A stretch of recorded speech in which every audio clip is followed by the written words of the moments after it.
آج ہم جس اہم ٹاپک کا جائزہ لے رہے ہیں وہ واقعی کسی بھی انسان کی زندگی کو مکمل طور پر بدل سکتا ہے۔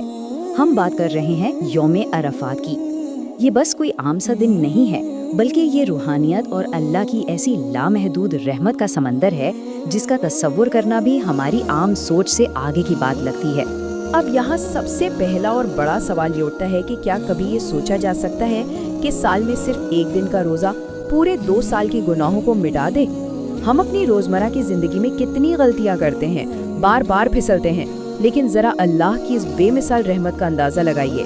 محنت صرف اور صرف ایک دن کی اور انعام پورے 2 سال کی معافی۔ یہ ایک ایسی حیران کن حقیقت ہے جو اس دن کی طاقت کو بالکل کلیئر کر دیتی ہے۔ اور یہ چھوٹی سی مثال اس انعام کے اسکیل کو کتنے شاندار طریقے سے واضح کرتی ہے۔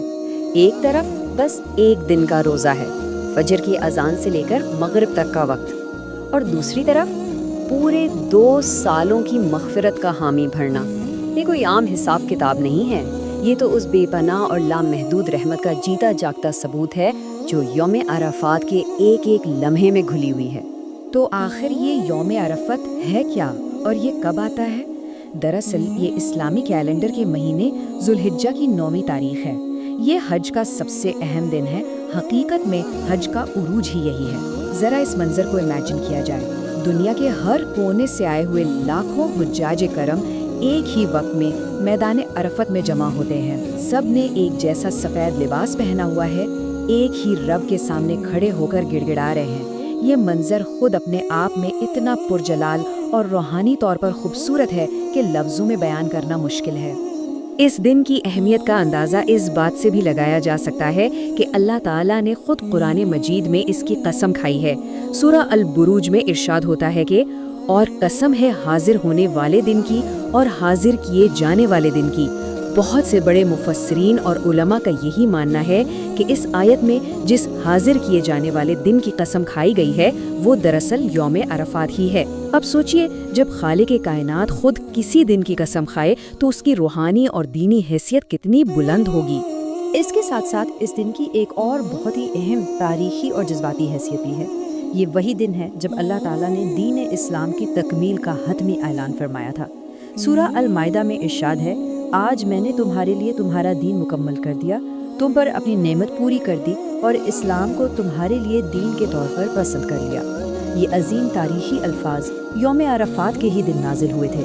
یہ اس بات کی پکی مہر ہے کہ اللہ کا پیغام ہم تک اپنی بہترین اور مکمل ترین حالت میں پہنچ چکا ہے۔ تو سب سے اہم پوائنٹ یہ ہے کہ اس دن ہمارے لیے کیا عملی خوشخبری چھپی ہے۔ صحیح مسلم کی ایک بہت ہی پیاری حدیث میں نبی کریم صلی اللہ علیہ وسلم نے فرمایا، مجھے اللہ سے امید ہے کہ یوم عرفہ کا روزہ گزشتہ 1 سال اور آنے والے 1 سال کے گناہوں کا کفارہ بن جاتا ہے۔ یعنی ایک دن کا خلوص سے رکھا گیا روزہ گزرے ہوئے اور آنے والے دونوں سالوں کے صغیرہ گناہوں کی معافی کا سبب بن سکتا ہے۔ یہ ہم سب پر اللہ کا ایک بہت بڑا احسان اور تحفہ ہے۔ یہاں ایک بڑا انٹرسٹنگ اور پریکٹیکل فرق سمجھنا ضروری ہے۔ ایک طرف وہ لوگ ہیں جو حج پر نہیں ہیں، جو اپنے گھروں میں موجود ہیں، ان کے لیے اس دن کا روزہ رکھنا انتہائی پسندیدہ عمل اور گناہوں کی معافی کا ذریعہ ہے۔ لیکن دوسری طرف ان حجاج کرم کے لیے جو میدان عرفات میں ہیں، روزہ رکھنا سنت نہیں ہے۔ اس میں کتنی خوبصورت حکمت چھپی ہی ہے۔ اللہ تعالیٰ چاہتا ہے کہ جو لوگ میدان عرفات کی تپتی دھوپ میں کھڑے ہیں، ان کی پوری جسمانی طاقت اور انرجی صرف اور صرف دعا، عبادت اور مناجات میں لگے، تاکہ وہ اس عظیم دن کے ہر ایک لمحے کا بھرپور فائدہ اٹھا سکیں۔ روزہ رکھنے کی فضیلت اپنی جگہ بہت بلند ہے، لیکن یوم عرفات کا اصل جوہر، اس کا کور کیا ہے؟ وہ ہے دعا۔ جامع ترمذی کی روایت میں آتا ہے کہ نبی کریم صلی اللہ علیہ وسلم نے فرمایا، سب سے بہترین دعا یوم عرفہ کی دعا ہے۔ یہ دن صرف بھوکا پیاسا رہنے کا دن نہیں ہے، بلکہ یہ اپنے رب کے حضور اپنے دل کا حال کھول کر بیان کرنے کا دن ہے۔ یہ اس کے سامنے جھکنے، گڑ گڑانے، سچی توبہ کرنے اور اس سے انتہائی قریب ہونے کا اہم ترین وقت ہے۔ اور اس سب سے بہترین دن کے لیے نبی کریم صلی اللہ علیہ وسلم نے ہمیں کون سی بہترین دعا سکھائی ہے؟ وہ شاندار الفاظ یہ ہیں، لا الہ الا اللہ وحدہ لا شریک لہ، لہ الملک ولہ الحمد وہو علی کل شیء قدیر۔ ذرا ان الفاظ کی سادگی اور ان کی ڈیپلی روٹڈ طاقت پر غور کیا جائے۔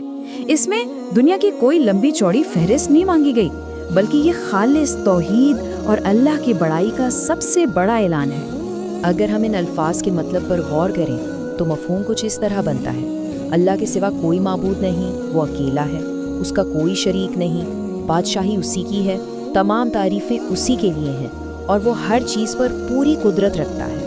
یہ دعا اصل میں ہمیں یاد دلاتی ہے کہ اس پوری کائنات میں سب کچھ اسی کا ہے اور صرف وہی ایک ذات ہے جو ہماری ہر پکار کو سننے اور ہماری ہر ضرورت کو پورا کرنے کی مکمل طاقت رکھتی ہے۔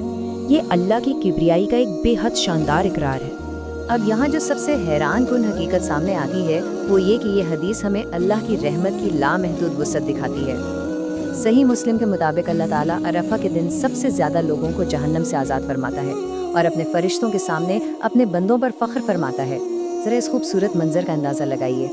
اللہ تعالیٰ جو تمام جہانوں کا مالک ہے، وہ اپنے بندوں کے قریب آتا ہے اور اپنے نورانی فرشتوں کے سامنے فخر سے کہتا ہے کہ دیکھو میرے بندے مجھے پکار رہے ہیں۔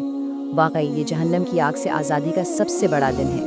بس ایک لمحے کے لیے ہم اس منظر پر ٹھہر کر تھوڑا گہرائی سے سوچتے ہیں۔ ایک انسان جو اپنی پوری زندگی کے بوجھ اور گناہوں تلے دبا ہوا ہے، اس کی آنکھوں سے بے اختیار آنسو بہہ رہے ہیں، اس کے ہاتھ کانپتے ہوئے آسمان کی طرف اٹھے ہیں، وہ بالکل سچے دل سے توبہ کر رہا ہے اور آسمانوں کا رب جو بے حد مہربان ہے اس کی مکمل مغفرت فرما دیتا ہے۔ یہ یوم عرفات کا سچا اور خالص ترین احساس ہے۔ یہ ٹھیک وہی لمحہ ہے جہاں آ کر ساری مایوسیاں دم توڑ دیتی ہیں اور ایک بالکل نئی پاکیزہ زندگی کا آغاز ہوتا ہے۔ چلیے اب آگے بڑھتے ہیں اور دیکھتے ہیں کہ اس سب کو ہم عملی طور پر کیسے اپلائی کر سکتے ہیں، ہم ان برکتوں کو سمیٹ کیسے سکتے ہیں۔ اس کے بہت ہی سادہ لیکن طاقتور اصول ہیں۔ فجر سے مغرب تک روزہ رکھنا، کثرت سے پورے خلوص کے ساتھ دعائیں مانگنا، مسلسل استغفار کرنا اور گناہوں کی معافی طلب کرنا، نبی کریم صلی اللہ علیہ وآلہ وسلم پر درود شریف پڑھنا، اور ہاں صرف اپنے لیے نہیں بلکہ والدین اور پوری امت مسلمہ کے لیے دعائیں مانگنا۔ یہ وہ پریکٹیکلی ایکشنیبل سٹیپس ہیں جو اس دن کی بے پناہ برکتوں کو حاصل کرنے کا بہترین راستہ ہیں۔ اور آخر میں ایک ایسا سوال جو ہمیں اپنے آپ سے ضرور پوچھنا چاہیے: کیا اس دن مانگی گئی ایک سچی اور دل کی گہرائیوں سے نکلی ہوئی دعا واقعی تقدیر بدل سکتی ہے؟ جب اللہ خود اتنا قریب ہو، اتنی بڑی مغفرت بانٹ رہا ہو، تو یہ مکمل طور پر ممکن ہے کہ یہی وہ دن ہو جو کسی بھی انسان کی زندگی کا رخ ہمیشہ کے لیے موڑ دے۔ اس عظیم دن کو کسی بھی صورت میں ضائع نہیں ہونے دینا چاہیے۔ کیا پتہ سچے دل سے اٹھے ہوئے ہاتھ اور بہنے والا ایک آنسو دنیا اور آخرت دونوں کو ہمیشہ کے لیے سنوار دے۔